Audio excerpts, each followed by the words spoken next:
जय हिंद दोस्तों। डिक्टेशन शुरू होगी 5 सेकंड बाद।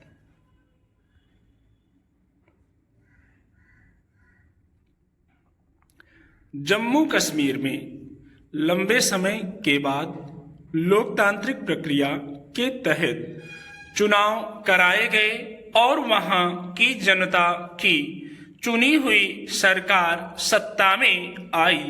यह उम्मीद की गई कि वहां अब लोकतंत्र की नई बयार बहेगी और स्थानीय लोगों को अपनी अन्य समस्याओं के साथ सबसे बड़ी चुनौती आतंकवाद से राहत मिलने का रास्ता खुलेगा।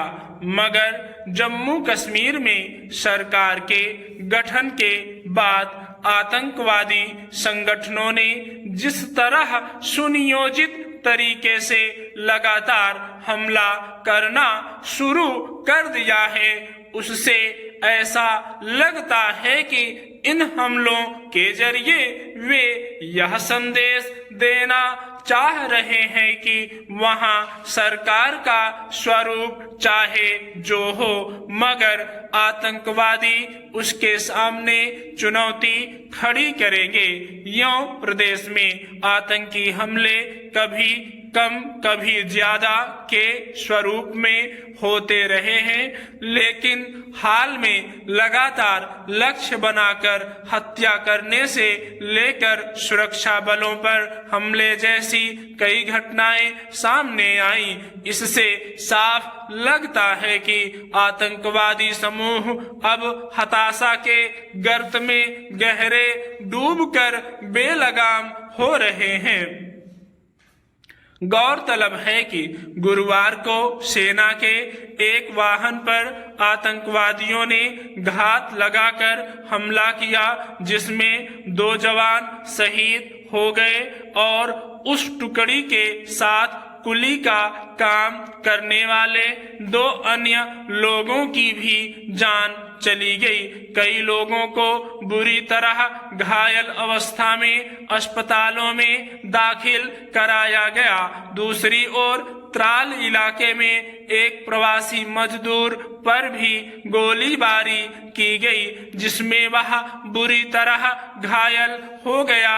इससे पहले हाल ही में 20 अक्टूबर को गांदरबल और 18 अक्टूबर को शोपियां में आतंकियों ने लक्षित हमले करके 7 लोगों की हत्या कर दी थी। जम्मू कश्मीर में एक चुनी हुई सरकार के काम शुरू करने के बाद हाल के कुछ दिनों के दौरान आतंकवादियों ने जिस तरह लगातार लक्ष्य बनाकर प्रवासी मजदूरों के साथ साथ वहां के स्थानीय लोगों और सुरक्षा बलों की हत्या करना तेज कर दिया है, उससे एक अलग आशंका खड़ी होती है।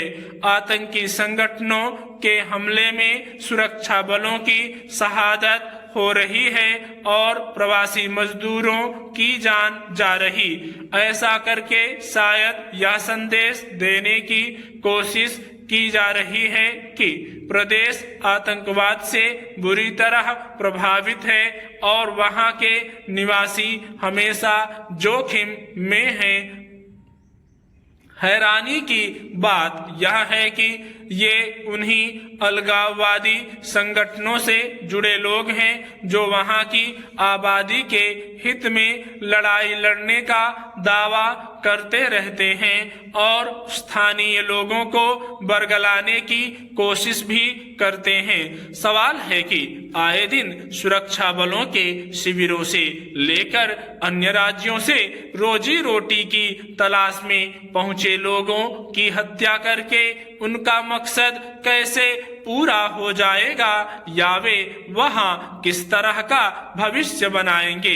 हालांकि यह साफ है कि कश्मीर के इलाके में जैसे जैसे उनकी जड़ कमजोर हो रही है, स्थानीय आबादी के बीच आतंकियों की जगह खत्म हो रही है और लोकतंत्र के प्रति समर्थन तेजी से बढ़ रहा है, वैसे वैसे आतंकवादी संगठनों के बीच हताशा गहरा रही है। यह चुनावों के दौरान भी साफ दिखा कि जम्मू कश्मीर में अलगाववादी राजनीति के असर या आतंकवाद के डर को धता बताकर आम लोगों ने बढ़ चढ़कर मतदान किया और अपनी पसंद की सरकार बनाई।